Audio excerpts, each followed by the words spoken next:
He's the reason I'm here. Oh, good. So good. We're in a neighborhood. I'm like, it's a house. I love Channel 11. What keeps bringing you guys back? They ask.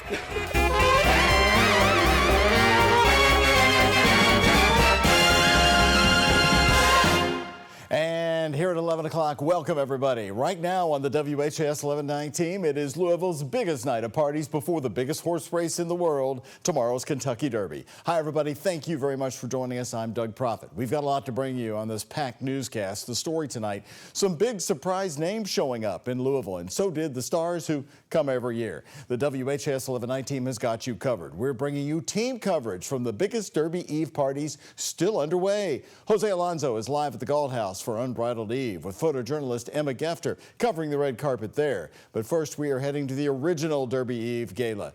Barnstable Brown, now 38 years old, on Spring Drive in the Highlands, and look who arrived for tonight's party. The most decorated gymnast in history. We're talking about Simone Biles earlier tonight, gracing the red carpet with her husband Jonathan Owens, who plays in the NFL for the Chicago Bears. And those weren't the only stars to show up tonight. Let's get right to Alex Dieterer and photojournalist Aspen Hester talking just a long while ago with Simone Biles as she and others were cheered by crowds outside on Spring Drive. Alex, as a champion, she told you she admires the Kentucky Derby. Yes, she did. And it may seem like it's quieted down here. No more celebrities here on the red carpet.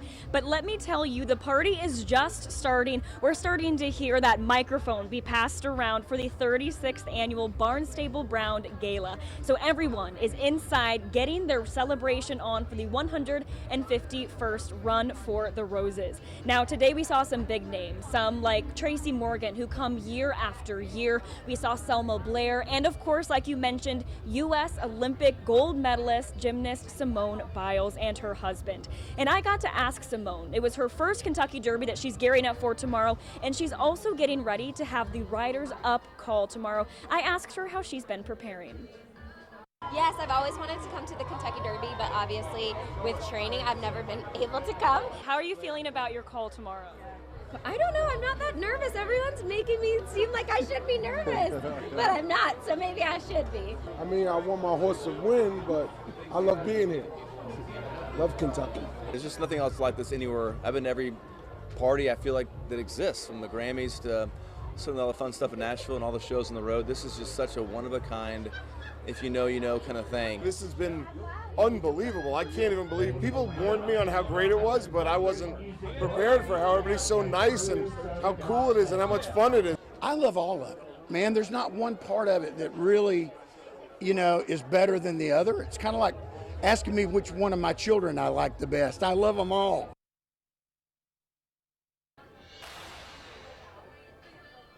Some amazing people that we saw here tonight and some big names, but this is all for a good cause. So the Barnstable Brown Gala is to raise money and awareness for the Diabetes Center at the University of Kentucky. And in the over 30 years that this gala has been put on right here in the Highlands, they've raised over $21 million. Just last year and this year, both equal, have raised $1 million. So everyone celebrating inside is here for a good cause. Right now we're live in the Highlands. Alex Dieterer, the WHAS 11-night team on your side. Alex, thank you very much. We're going to join you again throughout the newscast. Yes, Dale Barnstable, a former UK basketball star under Adolph Rupp. Well, large crowds of fans are cheering the arrivals from the street outside the biggest state in the Highlands. Fans held signs and cheered as the stars started to roll in. Neighbors along Spring Drive say they enjoy the atmosphere outside Barnstable Brown. One group we talked with told us they've been coming for 25 years.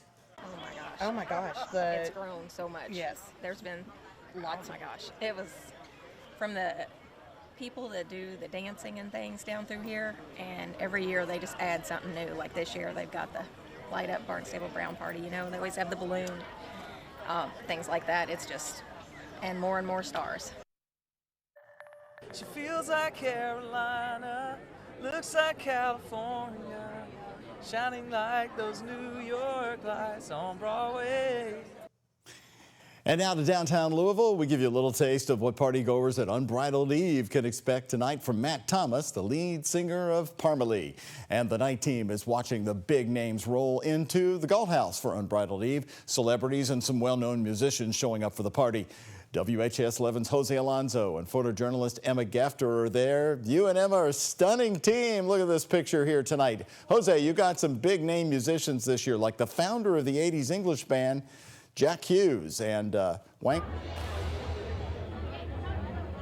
Doug, that's right. We got to speak with Jack Hughes, and he took a moment of his time to talk with us about getting here today and performing with a local Louisville band. He said that's important to him because American music was such an inspiration to him. But I want to show you what we got going on here on this side. So many people so taking advantage of the red carpet, taking their selfies, all their pictures, and over here on the other side as well. It's all happening here at the Gala House. We even saw some loyal WHAS viewers here as well, recognizing Emma and I. But we want to go ahead and tell you more about the musicians who showed up, like Mr. Hughes, the jockeys we spoke to, and the local personas.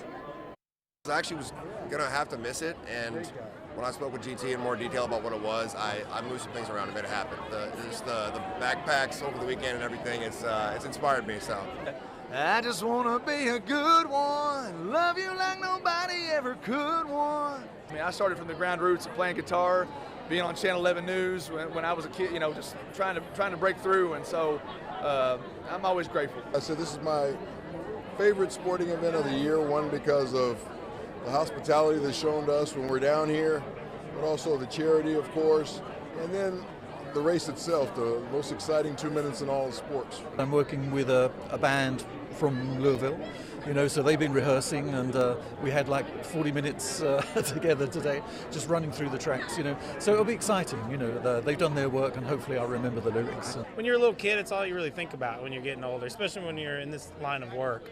You think about going to events like this and being around incredible people and trying to dress as nice as everyone too. Have you been to a derby before? Yes. Gotcha. Is that an inspiration for any upcoming books by chance? No, well, you never know. Not right this minute, but it could be. Channel 11? Channel 11, yes, I love sir. Channel 11. Okay.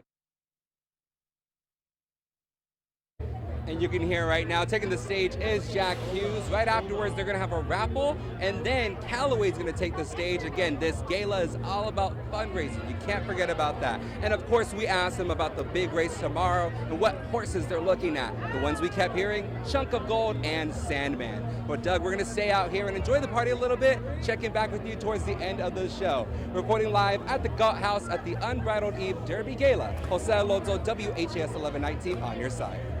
All right, Jose, excellent coverage. Wang Chung, you're taking it back to my college days back then in the 80s, and love those who love Channel 11. Well, let's take you back just a few hours ago. It was a sea of pink and rain under the Twin Spires at Churchill Downs for the Wet Oaks race that went off on a sloppy track. Churchill Downs telling me tonight that 100,910 people showed up for this year's race, before the rain, of course. That is down from the more than 107,000 fans who attended Oaks 150. As for the race, the favorite, Good Cheer, did what she needed to do and took home an incredible victory on a sloppy track. The filly was trained by Louisville native Brad Cox. Second place goes to Drexel Hill. Third place in the Oaks, Bless the Broken. Sports Director Ken Spencer along in just a few minutes with the full Kentucky Oaks race. Well, those storms chased people out of the track and caused some damage across Louisville. Here's what happened on East Burnett Avenue. This is in Old Louisville. This big tree knocked down in the 50-mile-an-hour winds right on top of two different cars. The severe thunderstorm came in just before 4 o'clock and hit Churchill Downs with a force. WHAS 1119's Clarice Shaley and photojournalist Levi Hammer show us the biggest race before the Oaks was to take cover or leave. Driving rain and winds over 50 miles per hour on Oaks Day. The wind literally almost blew our tent over. The storm stopped fundraising for a Uganda mission outside the track. If the wind was able to catch it, it was blowing it off. Dishes, pans, we have no choice but to pack it up. Inside Churchill Downs, people running as the rain pours. Warnings over the intercom and on the billboards telling visitors to take shelter. The most crazy thing about it, I thought, was the wind.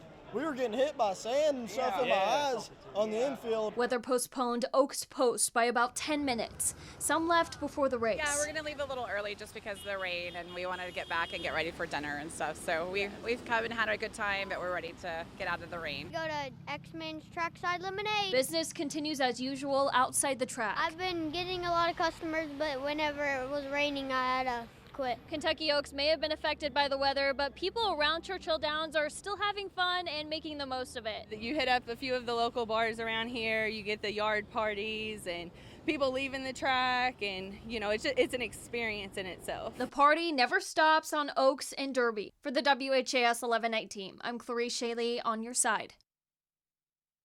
Well, a lot happening on this very busy Oaks night into the evening. Tomorrow, a very important part of Derby 151 will get a police escort to the track. Take a look. Today, Kroger florists at the Middletown store put together the rose blanket, the garland of roses, which will crown this year's Kentucky Derby winner. The garland was not used in the first Kentucky Derby. The first one actually appeared in 1896 and was white and pink. 465 red Freedom roses are hand sewn into it and will make up this year's garland. Right after this, all new on the WHAS 11 Night Team, it's a day to honor breast cancer survivors. Next, we're going to walk along in the Survivors Parade at Churchill Downs.